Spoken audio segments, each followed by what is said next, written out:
నీకేం తెలుసు? నువ్వు ఈ 10 ఏళ్లలో వచ్చిపోయిన గెస్ట్వి. నీకేంటంటే నువ్వు సినిమాలో వచ్చి యాక్ట్ చేస్తే సరిపోదు కదా, నువ్వు వచ్చిపోయిన గెస్ట్వి. నువ్వు వస్తావు పోతావు యాక్ట్ చేస్తావు అంతే. ఇక్కడ ఎవరేంటి ఎవరెక్కడో ఎప్పటి నుంచి ఉన్నారు నీకు తెలియదు.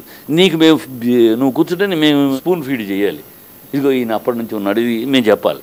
నువ్వేమో అక్కడ పెన్షన్లు తీసావు అదే తీసేస్తావు ఇక్కడ. అక్కడ కూడా ఎందుకు చేసావు అంటే అందువల్ల నీకు తెలియక చేసావు, వాళ్ళేంటి అనేసి తీసావు. ఇక్కడ అదే చేస్తావు. అలాగే అక్కడ డబ్బులు మొత్తం జీరో బ్యాలెన్స్ అది చేయడానికి వచ్చావు. నువ్వేదో నా వాళ్ళకి ఇల్లు కట్టించాను, నీకు సర్వీస్ చేసిన ఇల్లు కట్టించావయ్యా. నేను నా దగ్గర పనిచేసిన వాళ్ళకి వాళ్ళు ఇది స్థలం ఉంది ఇల్లు కట్టుకుంటా చేసాం. ఇలా చాలామంది చేసుకుంటారు. మనకు సర్వీస్ చేస్తున్న పర్సనల్ అది దేశ సేవ ఎట్లా ఉంది? దేశ సేవ కాదు కదా అది అంటాడు. ప్లస్ నేను దత్తత తీసుకో, నువ్వు దత్తత తీసుకుంటే నీకన్నా చాలామంది చేసుకున్నారు. సోను సూద్ నీకన్నా 100 రెట్లు చేస్తారు. నన్ను సోను సూద్ తీసుకొచ్చి ప్రెసిడెంట్ చేస్తామా? చేయం కదా. మన తెలుగు అసోసియేషను మన తెలుగుడు కావాలి. నువ్వు ఎంతటి గొప్పడు నువ్వు పరాయివాడివి, నీకు నా లోతుపాతులు తెలియవు, నా యొక్క బాధ నా యొక్క సమస్యను తెలియదు. మూడోది ఈ అర్హతలు రెండో ఇతను లేవు. మూడోది ఒక స్థాయి కావాలి. ఇతను అంటాడు నాకు సీఎంని కలిసే స్థాయి నేను ఈజీగా వాకింగ్.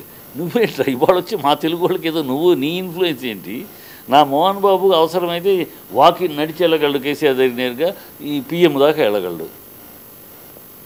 చిరంజీవి ఏ సిపిఎస్ దగ్గర ఒక ఫోన్ కాల్ కొట్టి వెళ్ళగలడు.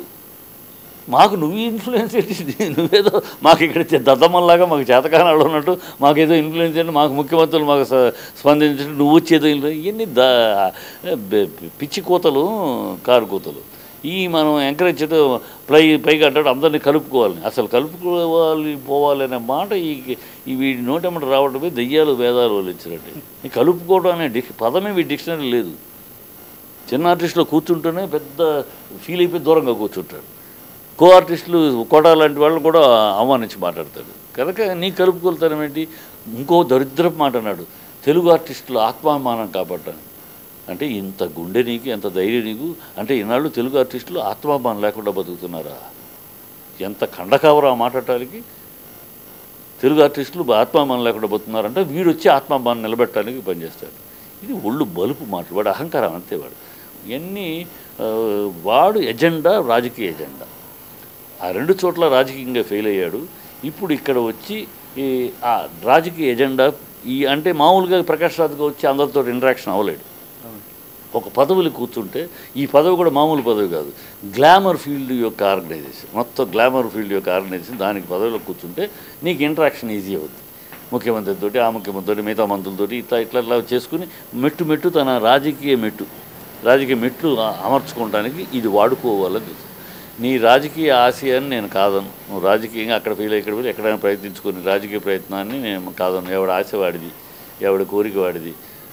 మొలకూతున్న ముసలమ్మ కూడా అవసరమైతే అవకాశం దొరికితే నేను మంత్రి పదవిలో కూర్చోవాలని కోరుకుంటుంది. ఎవరు ఆశ అది. అలాంటి నీకు ఒక ఆశ ఉంది, ఆ ఆశ కోసం పోరాడు. ఆ ఆశ కోసం నా తెలుగు ఆర్టిస్టుల అసోసియేషన్ భుజాల మీద కూర్చుని ఆ పీఠంలో కూర్చుని మా తెలుగు వాళ్ళ చెయ్యొద్దు. అందుకని నేను దాన్ని సమర్థిస్తున్న వాళ్ళందరికీ చెప్పేది ఒక్కటి నేను మనం సమర్థిస్తున్న వాళ్ళందరికీ ఒక మాట చెప్తున్నా. తెలుగువాడికి సత్తా లేదు, ఈ ఆర్గనైజేషన్ సమర్థించుకునే శక్తి సామర్థ్యాలు తెలుగువాడికి లేవు కనుక వాళ్ళు బయటవాడిని తెచ్చుకొని పెట్టుకున్నారు అనే అపకీర్తి మన తెలుగు జాతికి రానివ్వద్దు. ఆ తెలుగు జాతికి, మన తెలుగు జాతికి, ఈ తెలుగు జాతి ఘనమైన తెలుగు జాతి, తెలుగు జాతి వెలుగు జాతి, సముద్రంలో విసిరేసిన అక్కడ ఒక సమాజాన్ని సృష్టించగలిగిన స్థైర్యాలు ఉన్న జాతి తెలుగు జాతి. ఈ తెలుగు జాతికి, ఈ తెలుగు జాతి యొక్క అసోసియేషన్, ఆర్టిస్ట్ అసోసియేషన్కి సమర్థించుకునే వాళ్ళు లేరు.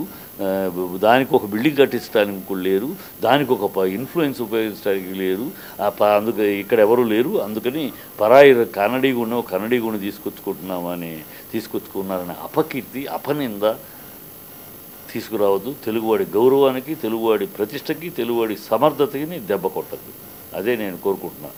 మీ ఇంట్లో మీ గుండె మీద చేయి వేసుకోండి. మీలో ప్రవహిస్తున్నది తెలుగు రక్తమే అని గుర్తుంచుకోండి. మనం బలహీనులం కాదు, ఇది తెలుగువాడిని, ఇది తెలుగు గుండె అని మీ గుండె మీద చెయ్యి వేసుకుని ఆలోచించండి. ఇలాంటి పరాయి భాష వాడిని తీసుకొచ్చి మా నెత్తి మీద పెట్టుకోవద్దు. వేషం వేరు. Acting art is an universal. But administration organisations are not universal, it's a fundamental. Please అనే వీళ్ళని కోరుకుంటున్నాను.